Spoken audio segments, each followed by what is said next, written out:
ಅವನಿ ಬಾವಾ ಅವನಿ ಎಲ್ಲಿದೀಯಾ? ಗುರುಗಳ ಹತ್ರ ರೀಚ್ ಆದ್ಯಾ? ಅದು ಅದು ಇಲ್ಲ, ಅಪ್ಪ ಅಮ್ಮ ಇಬ್ರು ನಿನ್ನನ್ನು ಕೇಳ್ತಿದ್ದಾರೆ. ಸುಜಾತ ಅದಕ್ಕೆ ಕೂಡ ಕೇಳ್ತಿದ್ರು.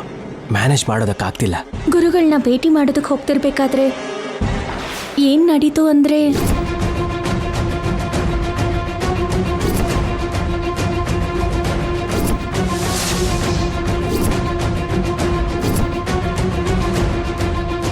ಆಕ್ಸಿಡೆಂಟಾ? ಪ್ರೆಸೆಂಟ್ ಕಂಡೀಷನ್ ಹೇಗಿದೆ? ತುಂಬಾ ಸೀರಿಯಸ್ ಆಗಿದೆ. ಡಾಕ್ಟರ್ ಅಂತೂ ಯಾವುದೇ ಹೋಪ್ ಕೊಡ್ತಾ ಇಲ್ಲ. ಇವಾಗ ಏನ್ ಮಾಡೋಣ? ಅಲ್ಲೇನೋ ಮದ್ವೆ, ಇಲ್ಲೇನೋ ಸಾವು ಬದುಕಿನ ಮಧ್ಯ ಗುರುಗಳು. ಏನ್ ಮಾಡ್ಬೇಕು ಅಂತಾನೆ ಅರ್ಥ ಆಗ್ತಾ ಇಲ್ಲ. ಗುರುಗಳು ನಿಹಾರಿಕಾ ಬಗ್ಗೆ ಏನ್ ಹೇಳ್ಬೇಕು ಅನ್ಕೊಂತಿದ್ರು, ನನ್ನ ಊಹೆಗೆ ಸಿಗ್ತಾ ಇಲ್ಲ. ಹೇಳ್ತಾ ಹೇಳ್ತಾ ಪ್ರಜ್ಞೆನೇ ಕಳ್ಕೊಂಡ್ರು. ಮೊದಲು ಟ್ರೀಟ್ಮೆಂಟ್ ಆಗ್ಲಿ, ಖರ್ಚೆಲ್ಲ ನಾವೇ ನೋಡ್ಕೊಳ್ಳೋಣ. ಅವರು ಯಾವ ಸಂಕಲ್ಪದಿಂದ ಹೊರಟಿದ್ರೋ ಅದೇ ಅವರನ್ನ ಬದುಕಿಸುತ್ತೆ. ನೀನೇನು ಚಿಂತೆ ಮಾಡಬೇಡ. ಮೊದಲು ನೀನು ಇಲ್ಲಿಗೆ ಬಂದ್ಬಿಡು. ಇಲ್ಲಿಂದ ಪ್ರತಿ ಅರ್ಧ ಗಂಟೆಗೂ ಫೋನ್ ಮಾಡಿ ಅಪ್ಡೇಟ್ ತಿಳ್ಕೊಳ್ಳೋಣ, ಸರಿನಾ? ತಕ್ಷಣ ಹೊರಡು. ಸರಿ.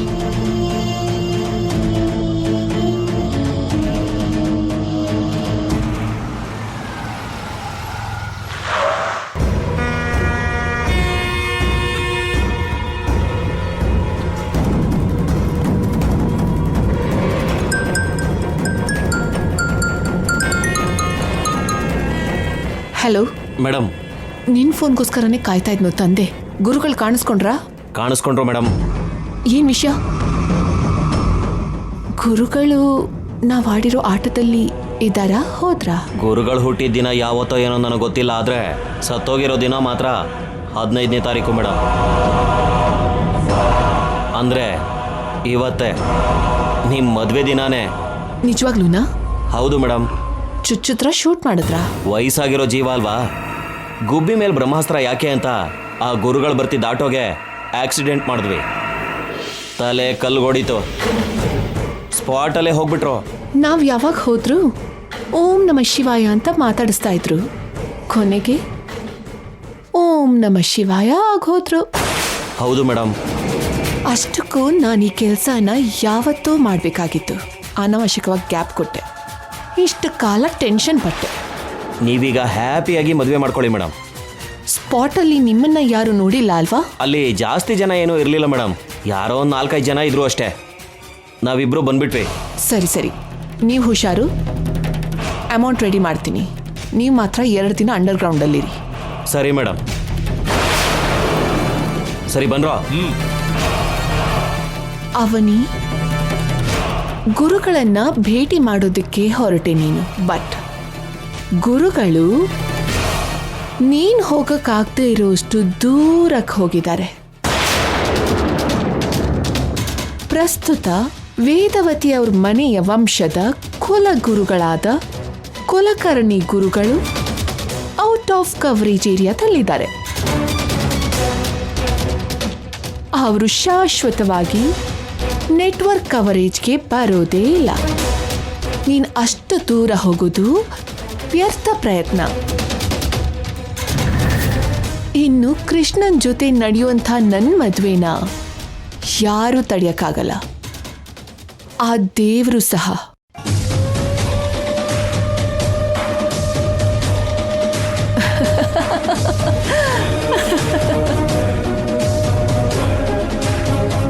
ನಿನ್ನನ್ನು ಯಾರು ಏನು ಮಾಡೋಕ್ಕಾಗಲ್ಲ ಅನ್ಕೊಂಡಿದ್ಯಲ್ವಾ? ಬರ್ತಿದ್ದೀನಿ. ಇವತ್ತು ನಿನ್ನನ್ನು ಸಾಯಿಸಿ ನನ್ನ ರಿವೆಂಜ್ ತೀರ್ಸ್ಕೋತೀನಿ. ಹಲೋ ಹಲೋ, ಏನೋ ಕೇಳಿಸ್ತಾ ಇದೆಯಾ? ನನಗೆ ಒಳ್ಳೆ ಜಾಕ್ಪಾಟ್ ಹೊಡೆದಿದೆ ಕಣೋ. ನಿನ್ನ ದುಡ್ಡನ್ನ ಖಂಡಿತ ನಾಳೆ ಕೊಟ್ಬಿಡ್ತೀನಿ.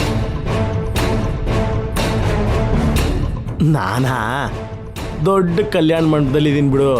ನಮ್ಮ ಸಂಬಂಧಿಕರೊಬ್ಬರದು ಮದುವೆ ಇತ್ತು. ನನ್ನ ಚೀಫ್ ಗೆಸ್ಟಾಗಿ ಕರೆದಿದ್ದಕ್ಕೆ ಬಂದಿದ್ದೀನಿ. ಚೀಪ್ ಲಿಕ್ಕರ್ ಕುಡಿಯೋ ನೀನು? ನಿನ್ನ ಚೀಫ್ ಗೆಸ್ಟಾಗಿ ಕರೆದ್ರಾ? ಬರ್ತಾ ಇದ್ದೀನಿ. ಲೈ, ನನ್ನನ್ನು ಕರಿತಾ ಇದ್ದಾರೆ. ನಾವು ನಾಳೆ ಸಿಗೋಣ. ಓಕೆ, ಬಾಯ್. ಅಯ್ಯೋ, ನನ್ನ ನೆಕ್ಲೆಸ್ ಕಾಣಿಸ್ತಾ ಇಲ್ಲ. ಯಾರಾದ್ರೂ ನೋಡಿದ್ರಾ? ನೀವೇನಾದ್ರೂ ನೋಡಿದ್ರಾ? ಅಯ್ಯೋ ವೇದವತಿ ಅಮ್ಮರೇ, ಎಲ್ರು ಬನ್ನಿ ಇಲ್ಲಿ. ಏನಾಯ್ತು ಏನಾಯ್ತಮ್ಮ? ನನ್ ನೆಕ್ಲೆಸ್ ಕಾಣಿಸ್ತಾ ಇಲ್ಲ ಅಮ್ಮ.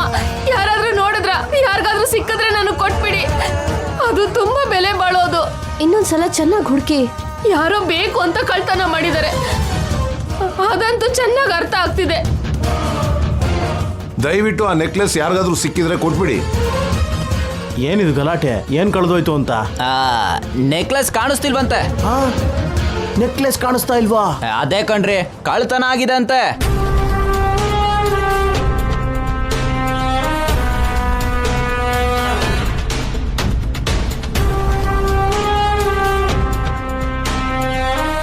ಅದ್ರ ಬೆಲೆ 10 ಲಕ್ಷ ಆಗುತ್ತೆ. ತಗೊಂಡಿರೋರು ಮರ್ಯಾದೆಯಾಗಿ ಕೊಡದೆ ಹೋದ್ರೆ ಪೊಲೀಸ್ ಕಂಪ್ಲೇಂಟ್ ಕೊಡ್ಬೇಕಾಗುತ್ತೆ. ಏನಾಯ್ತು ಬಾವಾ? ಅವ್ರ ನೆಕ್ಲೆಸ್ ಕಾಣಿಸ್ತಿಲ್ವಂತೆ. ನೋಡಮ್ಮ, ಇಂಥ ಶುಭ ಕಾರ್ಯ ನಡೆಯೋ ಸಮಯದಲ್ಲಿ ಪೊಲೀಸ್ನವ್ರು ಏನಾದ್ರು ಬಂದ್ರೆ ಹೊರಗಡೆಗೆ ಚೆನ್ನಾಗಿ ಕಾಣಿಸಲ್ಲ. ದಯವಿಟ್ಟು ಆ ಥರ ನಿರ್ಧಾರ ತಗೋಬೇಡಿ. ನಿಮ್ಗೆ ಯಾರ ಮೇಲಾದ್ರೂ ಅನುಮಾನ ಇದೆಯಾ? ಅನುಮಾನ ಇದ್ರೆ ಹೇಳಿ, ಡೈರೆಕ್ಟ್ ಆಗಿ ಅವ್ರನ್ನೇ ಕೇಳೋಣ. 10 ಲಕ್ಷದ ನೆಕ್ಲೆಸ್ ಅಂದ್ರೆ ಚಿಕ್ಕ ವಿಷಯನಾ? ಜಾಕ್ಪಾಟ್ ಅದು. ನನಗೆ ಒಳ್ಳೆ ಜಾಕ್ಪಾಟ್ ಹೊಡೆದಿದೆ ಕಣ. ನಿನ್ನ ದುಡ್ಡನ್ನ ಖಂಡಿತ ನಾಳೆ ಕೊಟ್ಬಿಡ್ತೀನಿ. ನನಗಂತೂ ಒಬ್ರ ಮೇಲೆ ಅನುಮಾನ ಇದೆ. ಯಾರ ಮೇಲೆ? ನಿನ್ನ ಮೇಲೆ.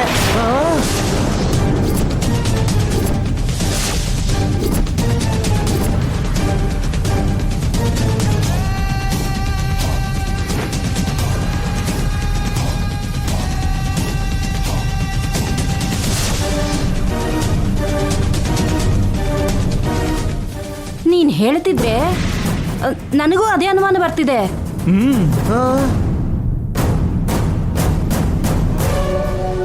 ಮೊದ್ಲೆಲ್ಲ ದುಡ್ಡಿಗೆ ಆಸೆ ಪಟ್ಟು ನಮ್ಮ ಹತ್ರನೇ ಡ್ರಾಮಾ ಮಾಡ್ಕೊಂಡು ಬರ್ತಾ ಇದ್ದ ಅಲ್ವಾ?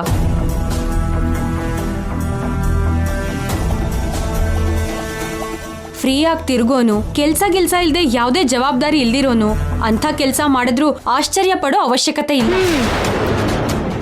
ನರಸಿಂಹ ಅವ್ರೆ, ತಮಗೆ ಈ ಕಲೆನೂ ಇದೆಯೋ? ನೀನ್ ನಿಜವಾಗ್ಲೂ ತಗೊಂಡಿದ್ರೆ ಕೊಟ್ಬಿಡು ನರಸಿಂಹ. ನಾನ್ ತಗೊಂಡಿಲ್ಲ ರೀ.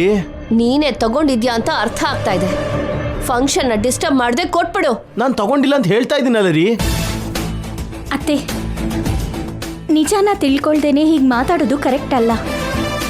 ನಿಮ್ ಕುಟುಂಬಕ್ಕೆ ಸಂಬಂಧಪಟ್ಟಿರೋರು, ಅವ್ರ ಮೇಲೆ ನಿಮ್ಗೆ ಅನುಮಾನ ಇರುವಾಗ ನಮ್ಗೆ ಅನುಮಾನ ಬರೋದಿಲ್ವಾ?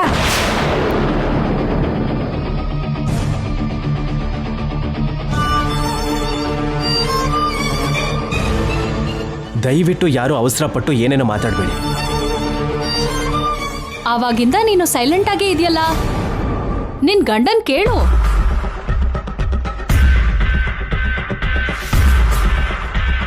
ಏನಾದ್ರೂ ಚಿಕ್ಕ ವಿಷಯ ನಡೆದ್ರೇನೆ ಕಿರ್ಚಾಡ್ತಾ ಬಂದ್ಬಿಡ್ತೀಯಲ್ಲ.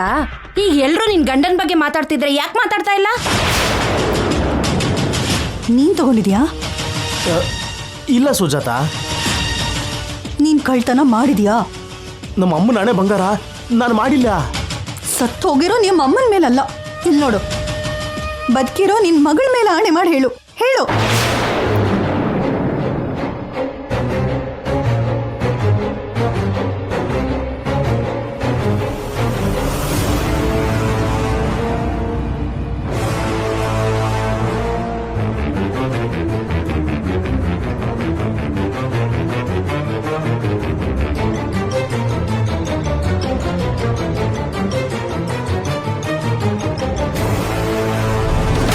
ನನ್ನ ಮಗಳ ಮೇಲೆ ಆಣೆ.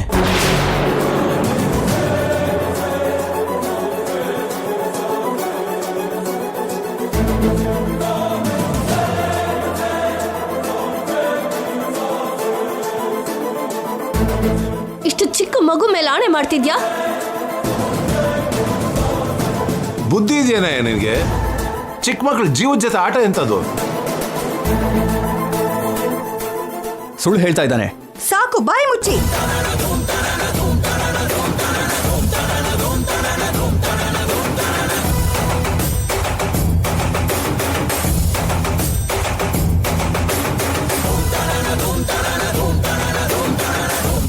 ನನ್ ಗಂಡನ್ ಬಗ್ಗೆ ಇನ್ನೊಂದ್ ಮಾತು ಯಾರಾದ್ರೂ ತಪ್ಪಾಗಿ ಮಾತಾಡಿದ್ರೆ ನನ್ ಬಾಯಿಂದ ಎಂತ ಮಾತು ಬರುತ್ತೋ ಯಾರು ಊಹಿಸ್ಕೊಳಕ್ ಆಗಲ್ಲ.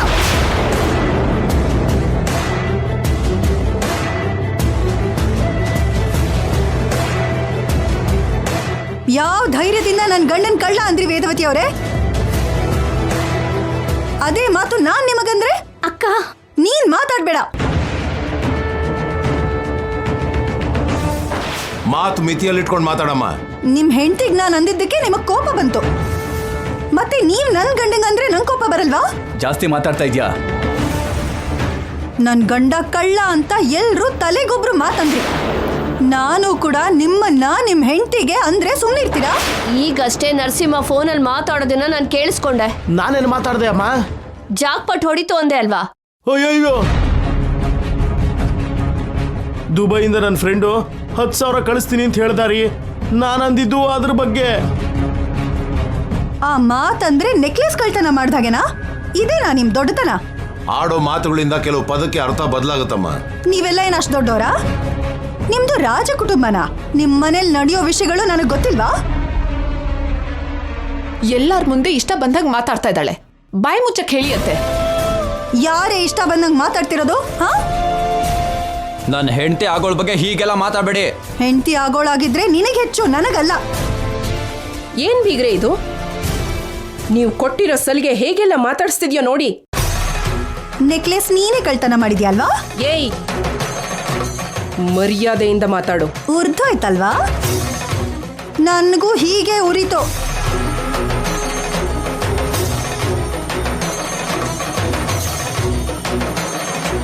ನನ್ನ ಕಳ್ಸಕ್ ನೋಡಿದ್ರೆ ಮನೆಯವ್ರ ಎಲ್ಲರ ಲಿಸ್ಟ್ನು ತೆಗಿತೀನಿ. ಮಗನ್ ಮದ್ವೆ ಮಾಡ್ತಿದ್ದೀನಿ ಅಂತ ಸಂಭ್ರಮದಲ್ಲಿದ್ದೀರೇನೋ. ಅಷ್ಟಕ್ಕೂ ನಿಮ್ ಮಗನ್ ಬಗ್ಗೆ ಹೇಳ್ಬೇಕು ಅಂದ್ರೆ? ಅಕ್ಕ, ನೀನ್ ಸುಮ್ಮನೆ ಇರಕ್ಕ. ಏನ್ ಹೇಳ್ತಾಳೋ ಹೇಳಿ ಬಿಡು. ನನ್ನ ಮಗನ ಬಗ್ಗೆ ಏನ್ ಹೇಳ್ತೀಯೋ ಹೇಳು. ಹೇಳ್ಬೇಕಾ? ನನ್ನ ಬಗ್ಗೆ ಹೇಳೋದಕ್ಕೇನಿದೆ? ಹೇಳಿದ್ಮೇಲೆ ಅಲ್ವಾ ಗೊತ್ತಾಗೋದು. ವಿಷಯನ ಬದಲಾಯಿಸೋಕೆ ಹೋಗ್ಬೇಡಮ್ಮ. ಇದೆಲ್ಲ ಯಾಕಪ್ಪ? ನರಸಿಂಹನ ಚೆಕ್ ಮಾಡಿದ್ರೆ ಗೊತ್ತಾಗುತ್ತಲ್ವಾ? ಇದು ಬೆಸ್ಟ್ ಅಲ್ವಾ? ಬಾಬಾ, ನಿನ್ ಪಕ್ಕದಲ್ಲೇ ಇದೆಯಲ್ಲ, ಚೆಕ್ ಮಾಡು.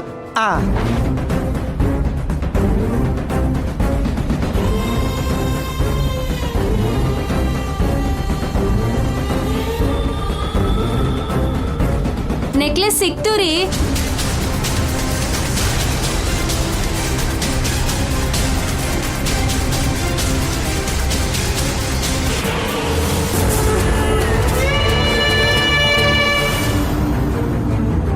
ಅಲ್ಲೇ ವಾಶ್ರೂಮಲ್ಲಿ ಬಿದ್ದೋಗಿತ್ತು. ಹಾ, ಇದು ನಂದೇನೆ. ಇದು ನಂದೇ ವೇದವತಿ ಅವರೇ, ನಂದೇನೆ.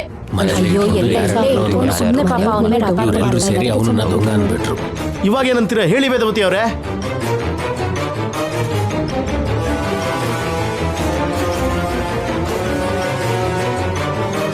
ಈ ಮದ್ವೆಗ್ ಬರೋಕ್ ನನಗಿಷ್ಟ ಇಲ್ಲದೆ ಇದ್ರು ಕೂಡ ನನ್ ತಂಗಿ ಕರೆದ್ಲು ಅಂತ ಬಂದೆ.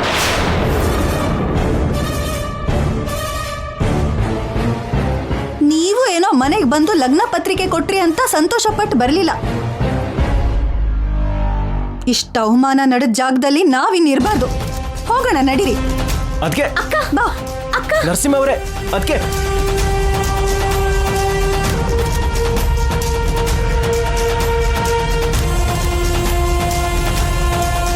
ಅಕ್ಕ, ಅಕ್ಕ, ನರಸಿಂಹ ಅವರೇ, ಬಾವ ನಿಂತ್ಕೋ.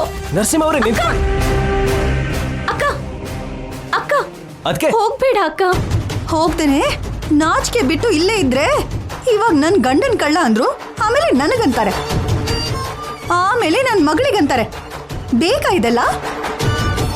ನೆಕ್ಲೆಸ್ ನರಸಿಂಹ ಅವ್ರು ತಗೊಂಡಿಲ್ಲ ಅಂತ ಪ್ರೂವ್ ಆಯ್ತಲ್ವಾ? ಆಗ್ಲಿಲ್ಲ ಅಂದಿದ್ರೆ ನನ್ ಗಂಡನ್ನ ಅರೆಸ್ಟ್ ಮಾಡಿಸ್ತಿದ್ರು. ನನ್ ಗಂಡನ್ ಮೇಲೆ ಕಳ್ಳ ಅನ್ನೋ ಮುದ್ರೆ ಹಾಗೆ ಉಳ್ಕೋತಿತ್ತು.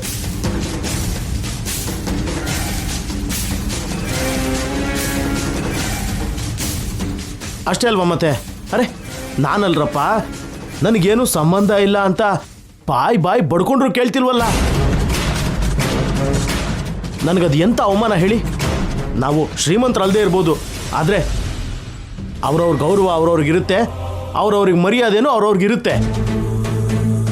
ಒಂದು ಶುಭ ಕಾರ್ಯದಲ್ಲಿ ಬಂಧುಗಳ ಮಧ್ಯೆ ಎಲ್ಲ ಹೀಗೆ ನಡೆಯೋದು ತುಂಬಾ ವಿಷಾದಕರ. ನಿಮ್ಗೆ ಅವಮಾನ ಆಗೋದಕ್ಕೆ ನಾವೇ ಕಾರಣಕರ್ತರು, ಇಲ್ಲ ಅನ್ನಲ್ಲ. ಆದ್ರೆ ಒಳಗಿರೋ ಪರಿಸ್ಥಿತಿನ ಹಿಡಿದು ಹಾಗೆ ಮಾತಾಡ್ಬೇಕಾಗಿ ಬಂತು. ನಿನ್ನ ಕ್ಷಮಿಸು ಅಂತ ಕೇಳೋ ಅರ್ಹತೆ ಕೂಡ ಕಳ್ಕೊಂಡ್ಬಿಟ್ಟಿದೀವಿ. ಆದ್ರೂ ಸರಿ, ಕ್ಷಮಿಸು ಅಂತ ಬೇಡ್ಕೋತಿದೀವಮ್ಮ. ಕ್ಷಮಿಸ್ಬಿಡಮ್ಮ. ಮನಸ್ಸು ಚೂರಾಗೋ ಹಾಗೆ ಅವಮಾನ ಮಾಡೋದು ಕ್ಷಮಿಸಿ ಅಂತ ಕೇಳೋದು, ಮನಸ್ಸಿಗೆ ಗಾಯ ಆಗೋ ಹಾಗೆ ಮಾತಾಡೋದು ಕ್ಷಮಿಸಿ ಅಂತ ಕೇಳೋದು ನಿಮಗೆ ಅಭ್ಯಾಸ ಆಗೋಗಿದೆ.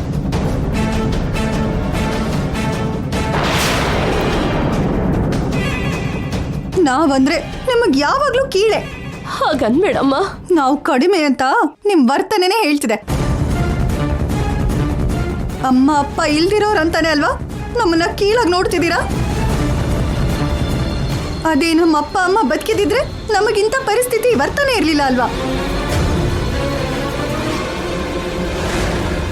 ನಿಮ್ಮ ತಂಗಿ ಸುಭದ್ರಾ, ನಿಮ್ಮ ಭಾವ ತ್ರಿನಾಥ್ ರಾವ್ ಅವರು ಬದುಕಿದಿದ್ರೆ ನನಗೂ ಕೂಡ ಒಬ್ಬ ಅಳಿಯನಾಗಿ ಸಮಾಜದಲ್ಲಿ ಒಂದು ಗೌರವ ಇರ್ತಿತ್ತು. ನಮ್ಮ ಕಷ್ಟಕ್ಕೆ ಅವ್ರ ಜೊತೆಯಾಗಿರ್ತಿದ್ರು, ನಮ್ಮ ನೋವಲ್ಲಿ ಪಾಲು ಹಂಚ್ಕೊಳ್ಳೋದಕ್ಕೆ ಅಂತ ಮನುಷ್ಯರಿರ್ತಿದ್ರು. ನೋಡು ನರಸಿಂಹ, ನಾವು ನಮ್ಮ ಸೋದರ ಸೊಸೆ ಜೊತೆ ಜಾತಕ ಬೆರೀಲಿಲ್ಲ ಅನ್ನೋ ಒಂದೇ ವಿಷಯಕ್ಕೆ ಜಗಳ ಆಡಿದ್ವಿ ಹೊರತು ನಿಮ್ಮೆಲ್ಲರನ್ನೂ ಕೀಳ್ ಭಾವನೆಯಲ್ಲಿ ನೋಡಬೇಕು ಅನ್ನೋ ಯೋಚನೆ ನಮ್ಗಿಲ್ಲಪ್ಪ. ಅದು ಅಲ್ಲದೆ ಹಿಂದೆ 1-2-3 ಸಲ ತಪ್ಪಾಗಿ ಸಿಕ್ಕಾಕೊಂಡಿದ್ದ.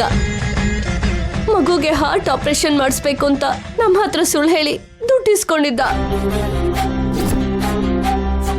ತಗೋ, ಈ 10,000 ಇಟ್ಕೋ. ದುಡ್ಡು ಪೂರ್ತಿ ಅಡ್ಜಸ್ಟ್ ಆಗ್ಲಿಲ್ಲ ಅಂದ್ರೆ Malleshwaram, road number 45, house number 122ಗೆ ಬಾ.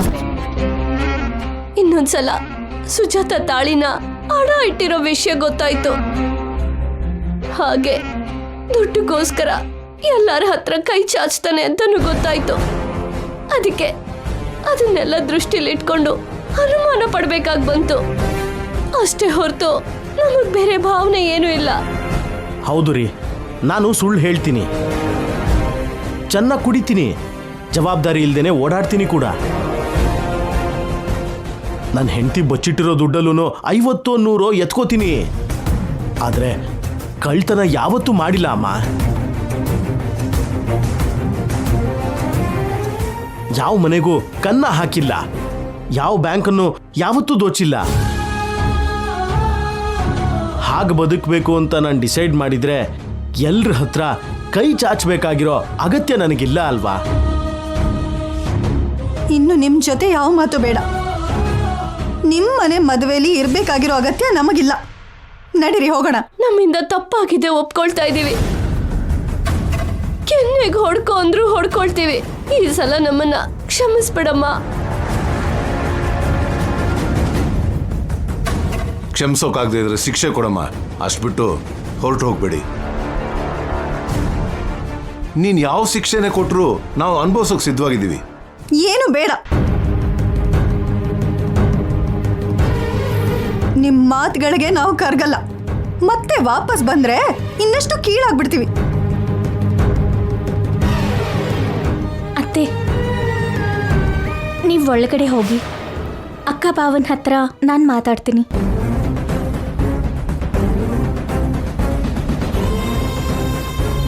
ಹೋಗಿ ಅತ್ತೆ. ಹೇಗಾದ್ರೂ ಕರ್ಕೊಂಡು ಬಮ್ಮ.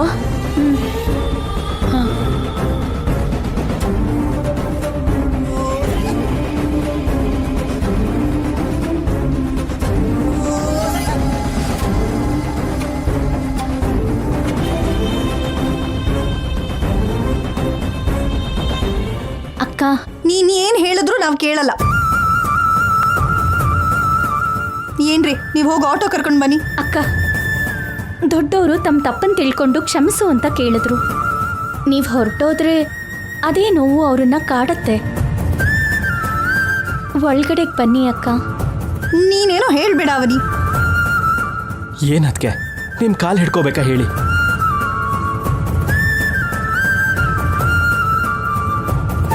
ಹೇಳಿ ಅದಕ್ಕೆ. ನನ್ನ ತಂದೆ ತಾಯಿ ಪರವಾಗಿ ನಾನು ಕಾಲು ಹಿಡ್ಕೊಂಡು ಕ್ಷಮಾಪಣೆ ಕೇಳಲ್ಲ. ಅದಕ್ಕೂ ನಾನು ಸಿದ್ಧವಾಗಿದ್ದೀನಿ.